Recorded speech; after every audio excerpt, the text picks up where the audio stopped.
History isn't just a collection of dates and names.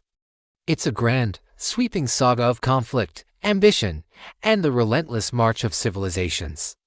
And at the heart of this saga are the battles, the moments where empires clashed, destinies were forged, and the course of history was irrevocably altered.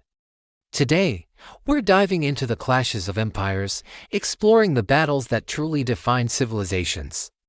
Our first stop is ancient Greece, at the Battle of Marathon in 490 BC. Imagine this: a massive Persian army, the superpower of its day, lands on the shores of Greece, aiming to crush the fledgling city-state of Athens. The odds were stacked against the Athenians. They were outnumbered, facing an empire that stretched from India to the Aegean. But on the plains of Marathon, something incredible happened. The Athenian hoplites, with their superior tactics and fierce determination to defend their homeland and their new idea of democracy, charged the Persian lines. Against all expectations, they won a decisive victory. This wasn't just a military triumph, it was a cultural one. Marathon gave Athens the confidence and prestige to lead the Greek world, ushering in its golden age, a period that gave us philosophy, drama, and architecture that still influence us today. Without Marathon, the Western world as we know it might look very different. Fast forward several centuries to 200 BC, to the arid plains of North Africa, for the Battle of Zama. This was the final showdown of the Second Punic War, a titanic struggle between two ancient superpowers, Rome and Carthage. For years, the brilliant Carthaginian general, Hannibal Barca, had terrorized Italy, winning battle after battle but never managing to break Rome itself. Now, the Roman general Scipio Africanus had taken the fight to Carthage's doorstep. The two legendary commanders finally met at Zama. It was a clash of military genius. Hannibal had his war elephants, but Scipio had studied his rival's tactics and devised a counter-strategy. The Roman legions created lanes in their formation, allowing the elephants to charge harmlessly through. In the brutal infantry and cavalry fight that followed, Rome emerged victorious. The defeat was total. Carthage was crippled, its empire dismantled. Zama cemented Rome's dominance over the Mediterranean, paving the way for the Roman Republic to become the Roman Empire, a civilization that would define law, engineering, and governance for 1,000 years. Now, let's journey to the windswept fields of England in 1066 for the Battle of Hastings.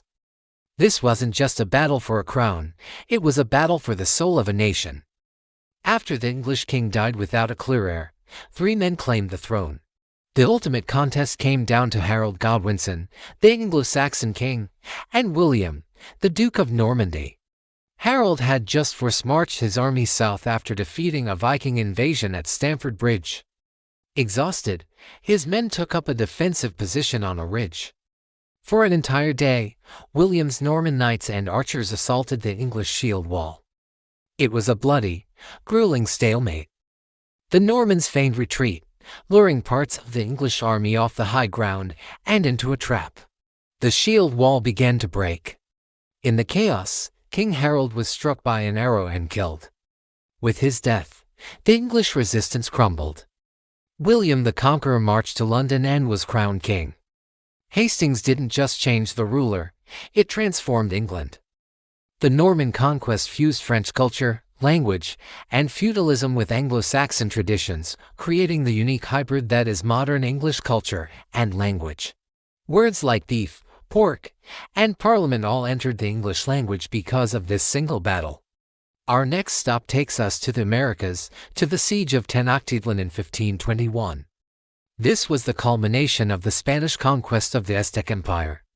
Tenochtitlan was a marvel of the age, a massive city built on an island in the middle of a lake, with a population larger than any European city at the time. Hernan Cortés and his small band of conquistadors faced an empire of millions. But they had crucial advantages: steel weapons, horses, and most importantly, alliances with other indigenous groups who resented Aztec rule. The siege was brutal. The Spanish cut off the causeways and aqueducts, starving the city. They launched attacks from specially built ships. But the most devastating weapon was one they brought unintentionally: smallpox. The disease ravaged the city's population, who had no immunity. After months of desperate resistance, the magnificent city fell.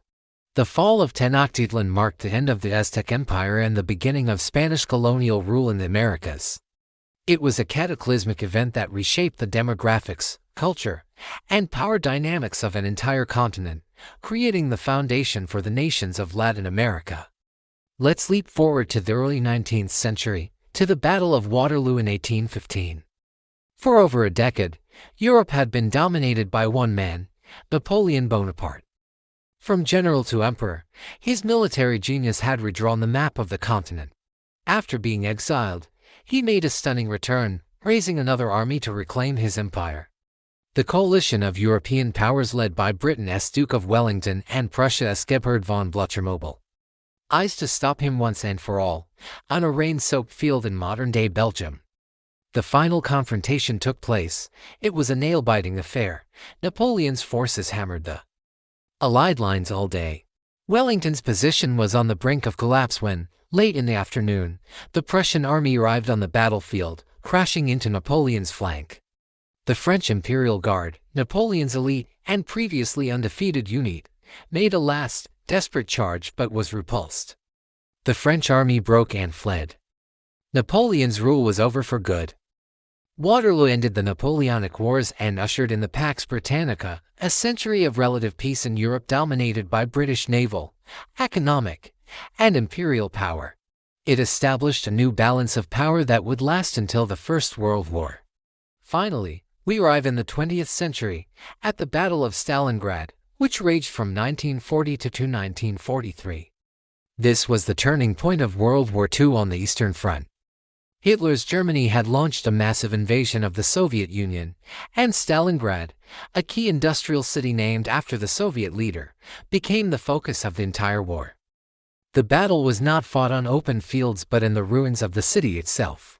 It was a brutal, close-quarters inferno, fought for every factory, every house, every room. The German Sixth Army was drawn into a meat grinder, while the Soviets, in a brilliant strategic move, launched a massive counter-offensive that encircled the entire German force. Cut off and freezing in the harsh Russian winter, the Germans were starved into submission. The surrender of the Sixth Army was a catastrophic defeat for Germany, one from which they would never recover. Stalingrad shattered the myth of German invincibility and marked the beginning of the end for the Third Reich. It was a victory of almost unimaginable sacrifice that ensured the survival of the Soviet Union and set the stage for the Allied victory in Europe. From Marathon to Stalingrad, these battles were more than just military engagements. They were crucibles that tested civilizations, destroyed empires, and gave birth to new worlds. They are the dramatic turning points in the story of us, reminders of how the courage, genius, and sometimes sheer luck of a single day can echo through millennia. The world we live in today was shaped in the fire and blood of these conflicts.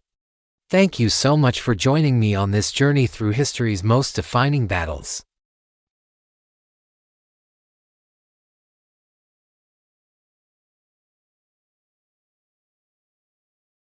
Let me know in the comments which battle you think was the most influential. See you next time.